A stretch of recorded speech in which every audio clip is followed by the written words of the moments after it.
Perkenalkan, nama saya Rini Novianti, PM 190. Di sini saya berperan sebagai kepala ruang. Nama saya Mariana Sunelis Niklau dengan NIM PM 190192. Di sini saya berperan sebagai dokter. Perkenalkan, nama saya Samuel Beokadu, NIM saya 190204. Peran saya adalah sebagai Perkenalkan, nama saya Prasia Kasimilor Diaina, NIM saya PN 190181. Peran saya di roleplay kali ini adalah sebagai perawat asosiasi. Nama saya Marta Malo, peran saya sebagai perawat asosiasi.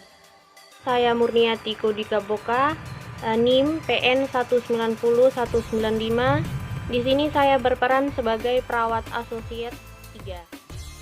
Nama saya Yusmila Mahadarewa, peran saya dalam skenario ini sebagai Perkenalkan, nama saya Ranti Pristaria. Di sini saya berperan sebagai keluarga pasien. Nama saya Angelina Suryanidin, saya akan berperan.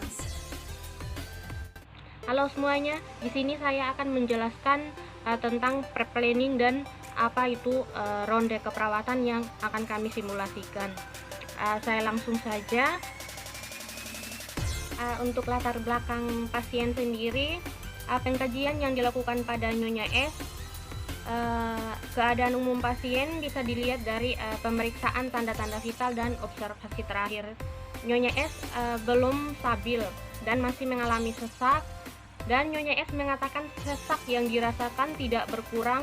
Untuk dari hasil pemeriksaan suhu didapatkan hasil 37,8 derajat Celcius, untuk respirasi 30 kali per menit, nadi 88 kali per menit, tekanan darah 140/90 mmHg, dan masih memakai fungsi.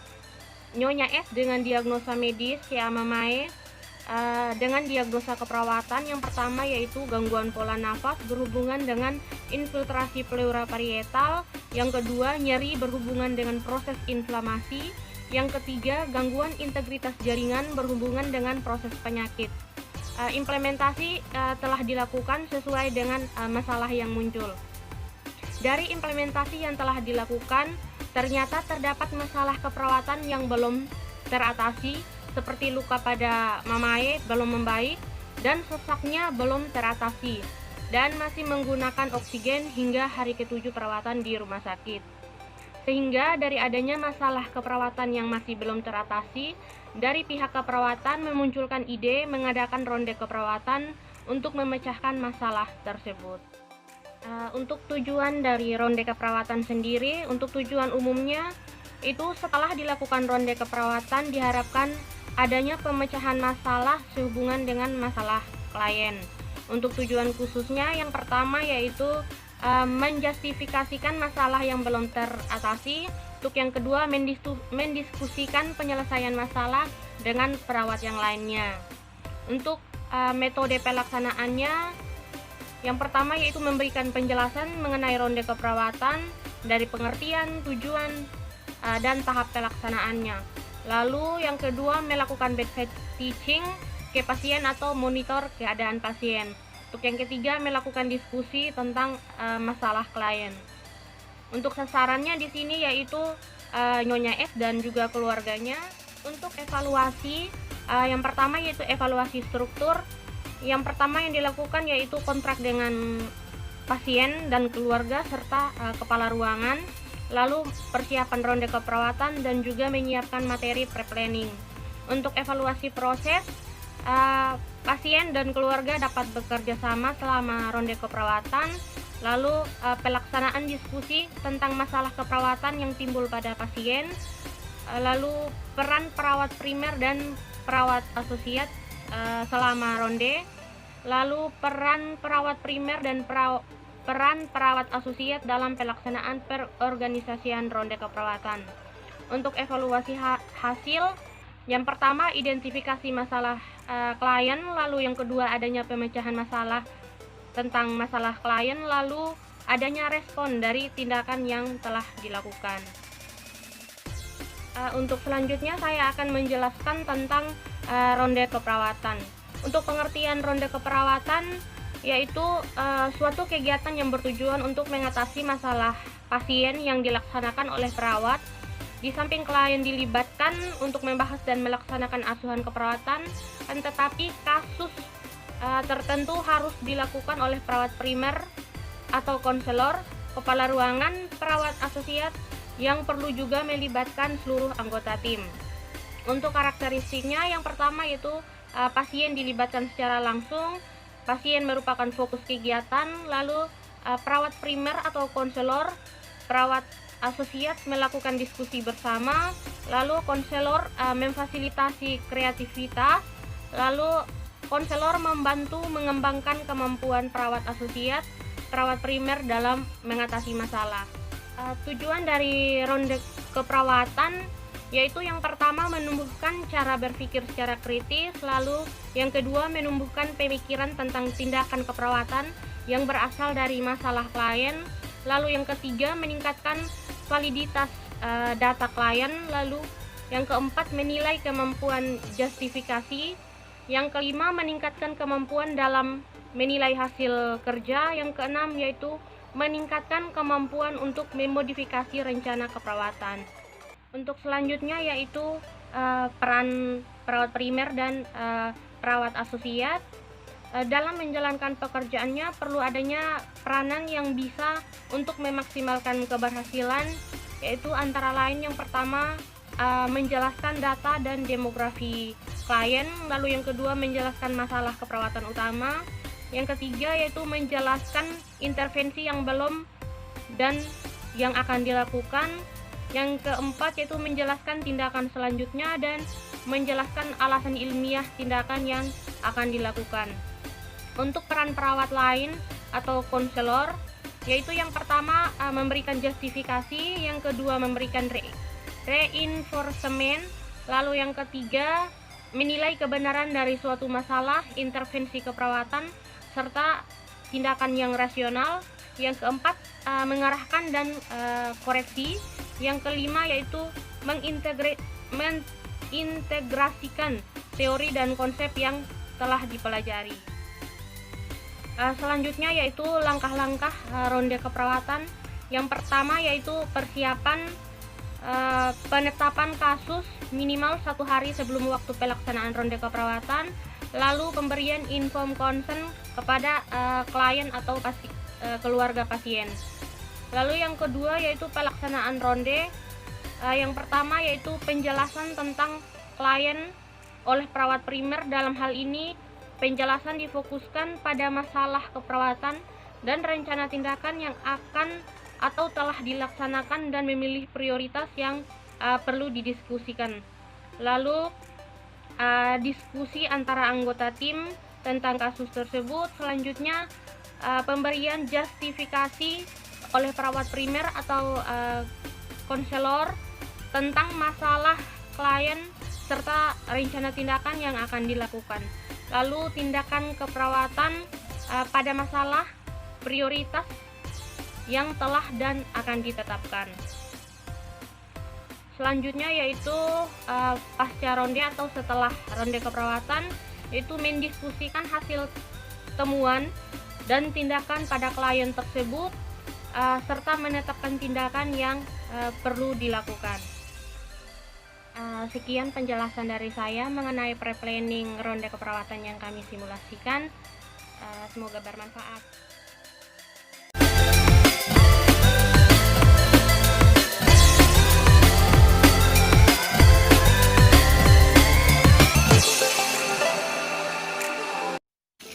Selamat pagi Bu, permisi. Selamat pagi, silakan masuk dan silakan duduk. Terima kasih Bu, saya menghadap Ibu ingin mengkonsultasikan masalah pasien Nyonya S Bu. Ya, silahkan. Ada masalah apa dengan pasien tersebut? Iya Bu, pasien Nyonya S datang dengan keluhan, sesak, dan diagnosa medis yang ditemukan adalah efusi pleura dan CA mamai. Setelah dirawat 10 hari dan sudah diberikan tindakan keperawatan seperti fungsi pleura, ternyata sesaknya masih belum berkurang Bu. Maka saya minta izin kepada Ibu untuk mengadakan ronde keperawatan.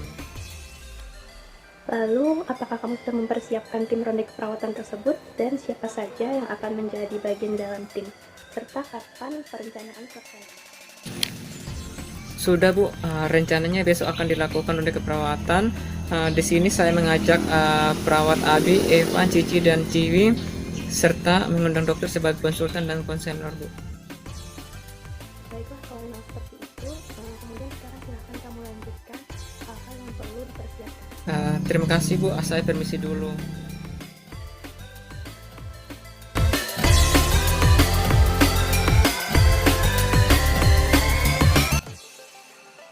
Selamat pagi Ibu.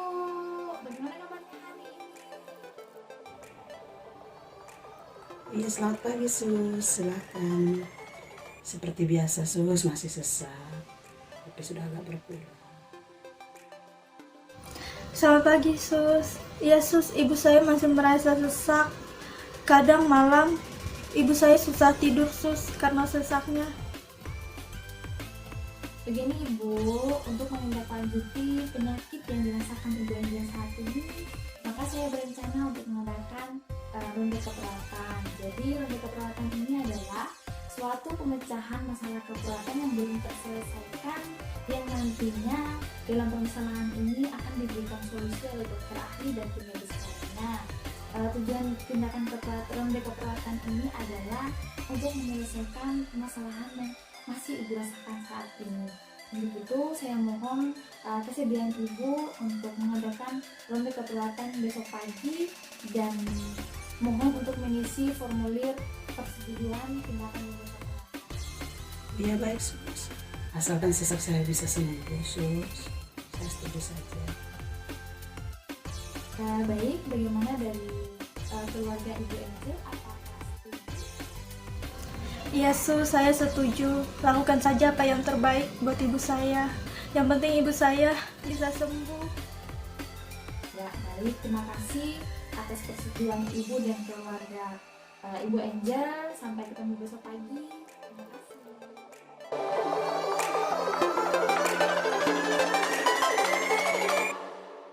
Selamat pagi, terima kasih atas kehadiran teman-teman semua. Pada pagi hari ini kita akan mengadakan ronde keperawatan, maka silakan kepada Samuel untuk menyampaikan dan memperkenalkan tim-timnya, kemudian menjelaskan permasalahan yang terjadi pada minggu. Terima kasih Bu, di sini saya akan memperkenalkan tim ronde keperawatan, yaitu perawat primer saya sendiri, untuk perawat primer kedua yaitu Yosni, untuk perawat asosiat 1 Marta, perawat asosiat 2 Eufrasia, dan perawat asosiat 3 Murni. Permasalahannya adalah Nyonya S sudah dirawat selama 10 hari dengan diagnosa efusi pleura dan CA mamai, dan keluhan yang masih dirasakan pasien adalah sesaknya masih ada meskipun sudah dilakukan tindakan fungsi pleura dan tindakan keperawatan. Maka dari itu saya mengadakan ronde keperawatan yang bertujuan untuk meminta saran kepada semua untuk menyelesaikan masalah Nyonya S. Baiklah, sekarang Samuel selaku perawat primer memvalidasi data bersama perawat asosiat.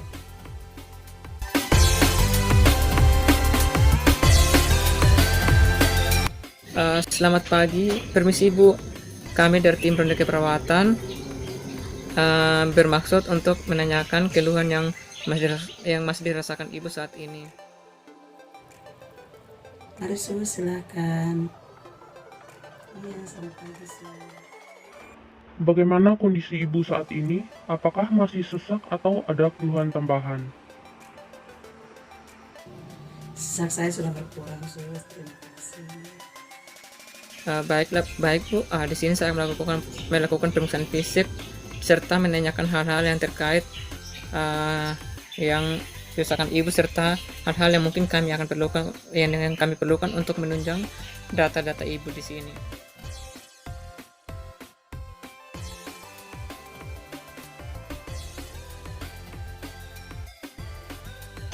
Sudah cukup. Terima kasih dan kami mohon untuk undur diri Bu.